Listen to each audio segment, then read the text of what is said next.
இந்த தாமரம் போட்டுட்டு பிஜேபி ஒரு கட்சி எலெக்ஷன் வருவாய் ஊர் ஊரா வந்து கையெழுத்து வாங்க மும்மொழி கொள்கை எங்களுக்கு வேணும். அதுக்கு ஏட காரணம் கேட்டா ஹிந்தி படிச்சா வேலை கிடைக்கும். ஹிந்தி படிச்சா எங்க வேலை கிடைக்கும்? ஹிந்தி படிச்சு நம்ம ஊர்ல வந்து ஃப்ரைட் ரைஸ் போடுறாங்க உண்டா இல்லையா? மீன் சுருட்டிலையும் குறுக்கு ரோட்லையும் போனா அந்த ஃப்ரைட் ரைஸ் போடுறவங்க யாருன்னா வட இந்தியாவிலிருந்து வந்து இங்க வேலை பார்க்குற பசங்க தான். இன்னைக்கு சென்னை மட்டும் இல்ல பல்வேறு ஜெயங்கொண்ட அளவில் இருக்கிற ஹோட்டல்களையும் வந்து பணியாற்றக்கூடியவர்களாக வட இந்தியாவை சேர்ந்தவங்க இருக்காங்க. ஏன்னா அவனுக்கு கல்வி கொடுக்கல, அதனால அவனுக்கு எந்த பெரிய வேலைக்கு போகல, இந்த வேலைக்கு வந்திருக்காங்க. இதே சூழலை எல்லோரும் இருக்கும் இந்தியாவில் இருந்தா அவனுடைய திட்டம். அதுக்குதான் இன்னொரு பக்கம் இதுக்கு ஒரு காரணம். இந்திய எல்லோரும் படிக்கணும்னா தாய்மொழியா இருக்கிறவங்க நமக்கு கூடுதல் மார்க் போவாங்க. நமக்கு என்ன இருந்தாலும் இப்ப இங்கிலீஷ் படிக்கவே நம்ம பிள்ளை கொஞ்சம் சிரமப்படுது. அதை நல்லா படிக்கணும் தான் நம்ம பிரைவேட் ஸ்கூல்ல சேர்க்கிறோம். உதா இல்லையா? கூட பணம் செலவானாலும் பரவாயில்ல, கான்வென்ட்ல சேர்ப்போம். எல்கேஜி படிக்கட்டும், யூகேஜி படிக்கட்டும், இங்கிலீஷ் கற்றுக்கிட்டோம். அதே ஹிந்தி கற்றுக்கிட்டா நமக்கு கூடுதல் சுமை.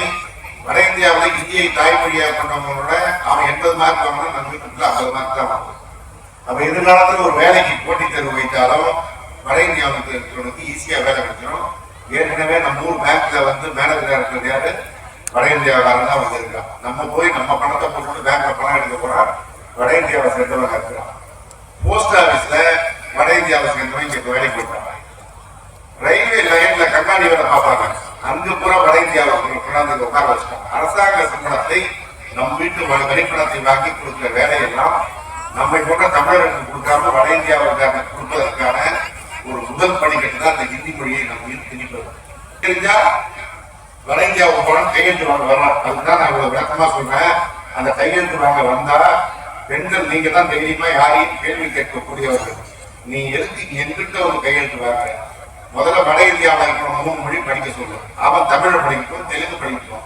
அப்புறம் இங்க இருக்கிறவங்க இந்திய படிக்கிறதா இல்லையான்னு முடிவு பண்றோம் அப்படின்னு முதல்ல தமிழ்நாட்டை சேர்ந்த மோடிக்கு கொடி முடிச்சுக்கிட்டு அடிமை வேலை பார்க்க வர பிஜேபி காரனை கேள்வி கேட்க வேண்டிய பொறுப்பு பெண்களாகிய உங்களிடத்தில் தான் இருக்கு. அதனாலதான் இந்த கூட்டத்தில் உங்களுக்கு நாங்கள் எந்த கருத்தை விளக்கமாக சொல்கிறோம். அந்த பணியை நீங்கள் முன்னெடுத்து செய்ய வேண்டும் என்று அன்புக்குரிய இங்க அம்மாவா அக்காவா தங்கச்சியா வந்திருக்க உங்களிடத்தெல்லாம் அன்போடு கேட்டு நல்ல வாய்ப்புக்கு நன்றி கூறி விடைபெறுகிறேன். நன்றி.